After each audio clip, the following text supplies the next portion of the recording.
অসমৰ মানুহক বৰ্তমানৰ মুখ্যমন্ত্ৰী অপমানিত কৰিব নালাগে।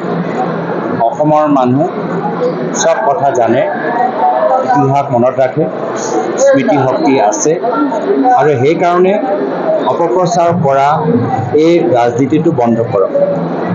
যদি সঁচাকৈ কৰিবলৈ বিচাৰে ১.৫ বছৰ আছে এইখন চৰকাৰৰ বাবে, এই ১.৫ বছৰৰ ভিতৰত কৰি দিয়ক।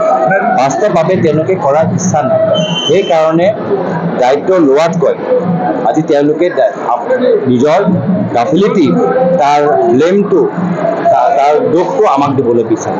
কিন্তু ৰাইজে চব বুজি পায়, ৬ মাহৰ ভিতৰত জনজাতিকৰণ কৰিবইতো প্ৰধানমন্ত্ৰী মোদী ডাঙৰীয়াই নিজে কৈছে। প্ৰধানমন্ত্ৰী মোদী ডাঙৰীয়াই ৫৬ ইঞ্চৰ বুকু থকা প্ৰধানমন্ত্ৰী নোৱাৰিবনে? ইমান দুৰ্বল নে যে ইয়াৰ পৰা ১০ বছৰ আগৰ চৰকাৰৰ কিবা এটা সিদ্ধান্তৰ কাৰণে আজিলৈকে পাৰা নাই? ইমান দুৰ্বল নে?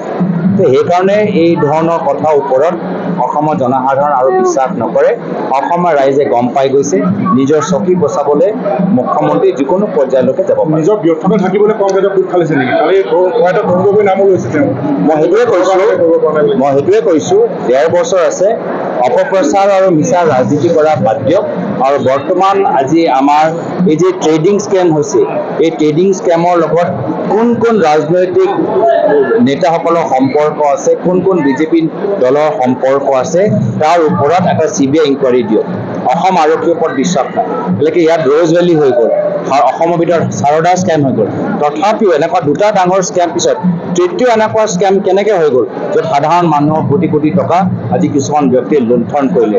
অসম আৰক্ষীৰ চকু আগত কেনেকৈ হৈ গ'ল, মুখ্যমন্ত্ৰী হিমন্ত বিশ্ব শৰ্মা ডাঙৰীয়াৰ চকু আগত কেনেকৈ হৈ গ'ল। সেইকাৰণে আমি মুখ্যমন্ত্ৰী মহোদয় গৃহ বিভাগৰ ওপৰত আমাৰ বিশ্বাস নাই।